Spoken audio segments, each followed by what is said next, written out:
السلام عليكم، ونكمل الجزء التاني من جولتنا في قلعة قايتباي بالإسكندرية. إحنا دلوقتي في الطابق الثاني أو الدور التاني من القلعة، وزي ما اتفقنا إن الدور التاني من القلعة متكون من 4 ممرات. في خلال الممرات دي بنلاقي مجموعة من الغرف. الغرف دي كانت بتستخدم لاجتماع القادة مع الجنود، وهنلاحظ إن كل الممرات دي وكل الغرف بتلف حوالين المسجد. يعني أي شباك بيقابلنا في خلال الممرات دي بنبص منه هنلاقي تحتنا المسجد. أهو الشبابيك دي أي شباك هنبص منه هنلاقي المسجد تحت.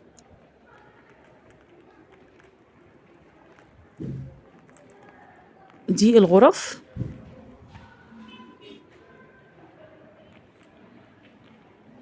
وهنلاقي على الجانب التاني الشبابيك دي أو المزاغل اللي قلنا عليها المرة اللي فاتت، اللي كان بيرمى منها السهام على الأعداء اللي جايين من ناحية البحر.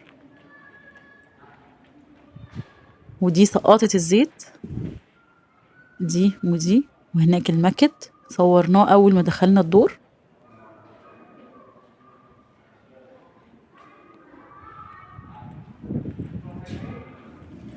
وطول ما احنا ماشيين طبعا في الممرات هنلاقي الشبابيك اللي قلنا عليها دي. الشبابيك دي كانت بتستخدم للمراقبة.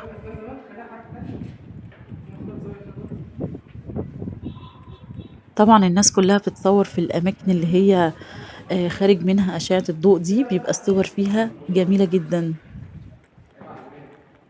وعموما جو القلعة مع البناء الصخري ده وتصميم البنى المختلف جوه القلعة بيخلي الصور فيها جميلة جدا ومختلفة مميزة، غير أي فوتو سيشن ممكن تاخدوه برا.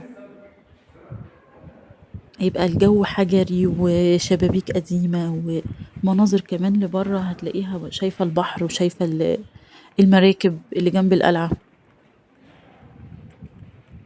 فكل الناس تقريبا بتروح تتصور هناك.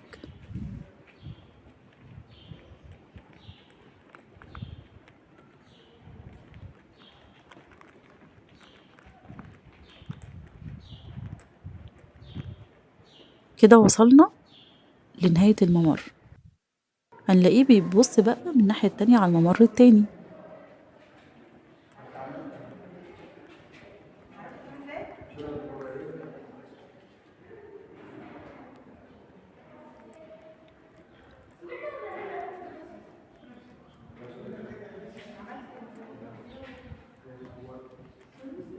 الشبابيك دي زي ما قلنا كانت للمراقبة وكمان لتهوية القلعة.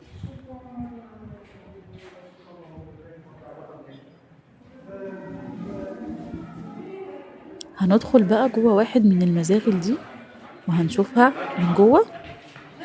هنلاحظ ان هي متقسمة على 3. انتوا من بعيد شايفينها واحدة، لكن جوه هندخل هنلاقيها متقسمة على 3 فتحات. دي اول فتحة، بصوا بقى المنظر منها بيبص على جوه القلعة.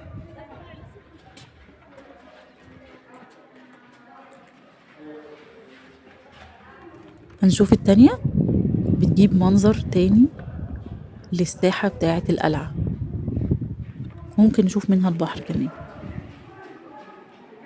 بصوا يعني هي 3 فتحات مش فتحة واحدة كمان. وده جنب تالت للقلعة.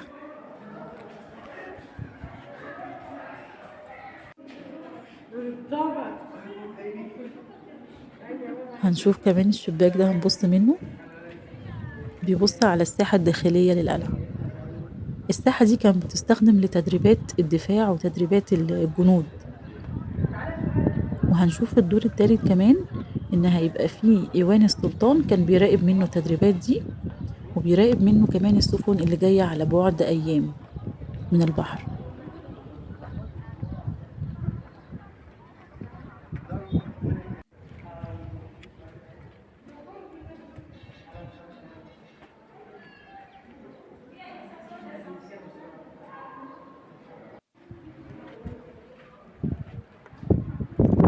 هنشوف شباك تاني، بصوا بيبص بقى على ناحية تانية خالص.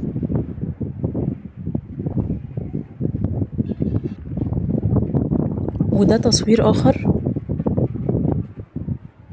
لبعض المزاغر الأخرى. برضو هنلاحظ بصوا إن هي متقسمة 3.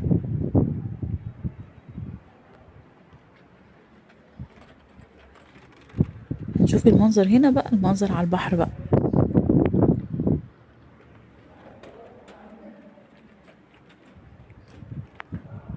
طبعا بنشوف المنظر الجميل، لون المية الزرقاء مع الحجر بتاع القلعة، الصراحة تناغم جميل لو في تصوير أو كده. هنا بقى بنبص من أحد الشبابيك اللي فيه الممرات، اللي زي ما اتفقنا قلنا هنبص هتبص هتلاقي المسجد. ده المسجد أهو اللي صورناه في الدور الأرضي. دي ال4 إيوانات اللي قلنا عليها، ودي أهي الشبابيك بقى في الدور التاني، ودي الشبابيك في الدور التالت.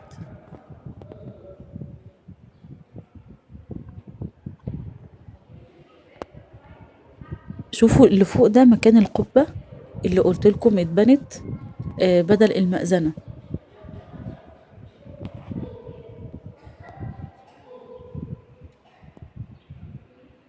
طبعا انبهار طول ما بتتفرج على مكونات القلعة والتصميم بتاعها والبنى القديم بتاعها، انبهار. كده بقى خلصنا الدور التاني وهنطلع على الدور التالت. والدور التالت بيتكون من مجموعة من الممرات أيضا، وفيها مجموعة من الغرف بتتكون من 28 غرفة، كلهم نفس الحجم ونفس الشكل المربع. كانت الغرف دي هنشوفها، كل الغرف هنشوفهم في الممرات. كانت الغرف دي بتستخدم لمراقبة الأعداء اللي بيحاولوا يخشوا المينا، وكانت بعض الغرف أيضا بتستخدم لتخزين الأسلحة والمعدات. في منها غرف أهي بتطل على البحر بره، وفي غرف الناحية التانية بتطل على المسجد،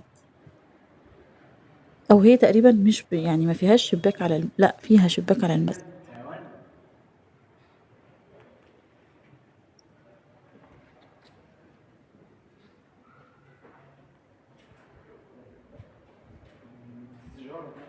كل الغرف واخدة نفس الشكل.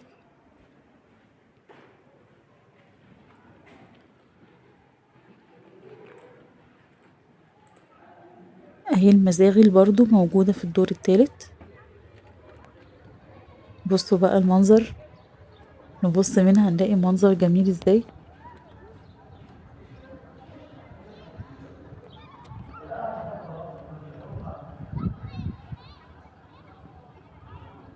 هي تقريبا كاشفة كل المنطقة اللي حوالين القلعة.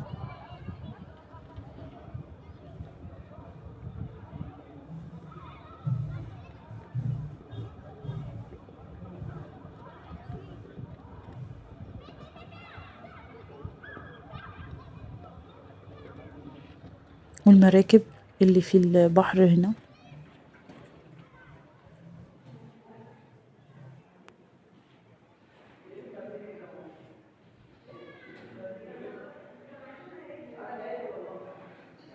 بصوا السقف كان معمول ازاي، بصراحة تصميمها رائع.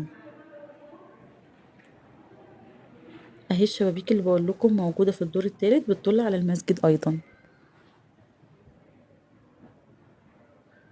مش عارفة في ملحق مع الأوضة دي، مش عارفة ده ايه. أوضة ماستر باين معاها حمام.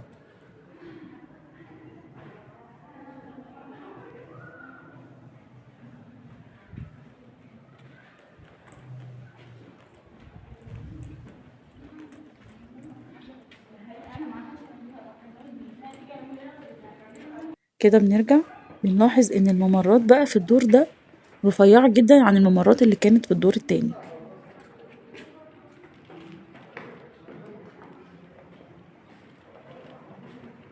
نفس تصميم الغرف.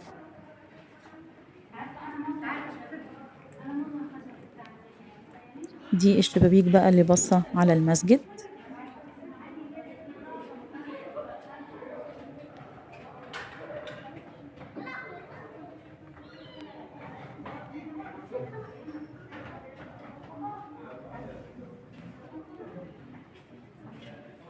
لازم اوريكم كل حاجة. لازم نشوف منظر الشباك جوه باصص على ايه ومنظر الشباك بره باصص على ايه.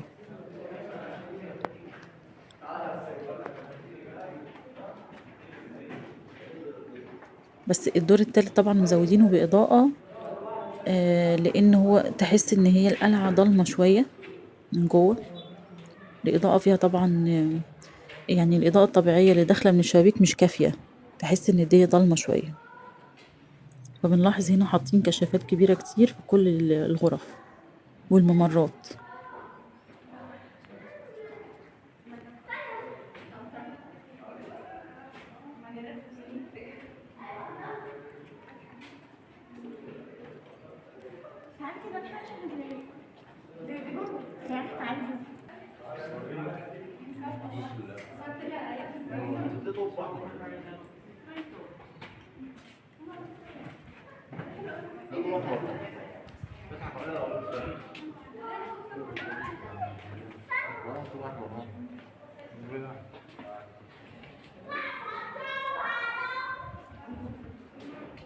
شوفوا التصميم، مهتمين حتى بتصميم السقف قد ايه.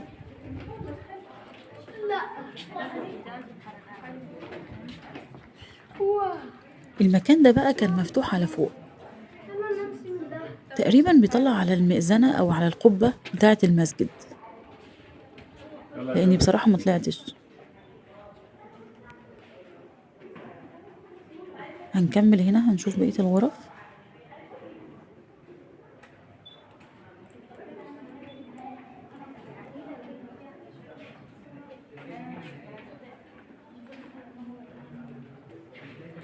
بالمناسبة الممرات دي كلها مودية لبعض، يعني بتخرج من الممر ده بتلاقي الممر ده، وبصراحة كانت تحس إن كل الناس تايهة، الناس كلها مش عارفة هي رايحة فين أو هتيجي منين. يعني هي فعلا اسمها قلعة أو حصن عشان كده، انت تخش تتوه جوه، انت مش عارف انت دخلت منين وهترجع ازاي. تحس ان الناس كلها كانت بتخبط في بعضها هناك، ما كانتش عارفة تروح فين. اهو شايفين بقى الممر اللي كنا فيه دخلنا في ممر تاني، تخش الممر التاني تلاقيه راح للممر اللي هو لف الناحية التانية. لو وصلتوا معايا لحد هنا ما تنسوش تضغطوا لايك للفيديو واشتراك في القناة.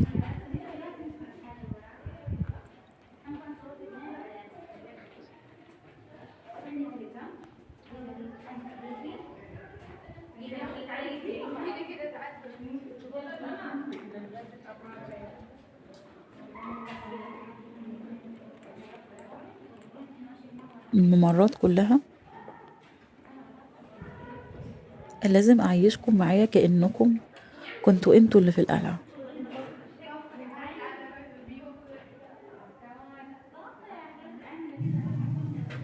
لحد ما بنوصل لإيوان السلطان. إيوان السلطان هو عبارة عن غرفة كبيرة واسعة، فيها الشباكين الكبار اللي هنشوفهم دول، وكان بيستخدم لمتابعة التدريبات اللي بتتم في ساحة القلعة، لأن الشباكين دول بيبصوا على صحن القلعة. وكمان كان بيستخدم لمراقبة السفن اللي جاية من البحر، السفن الغريبة طبعا هي سفن الأعداء. ده أكبر جزء في الدور الثالث.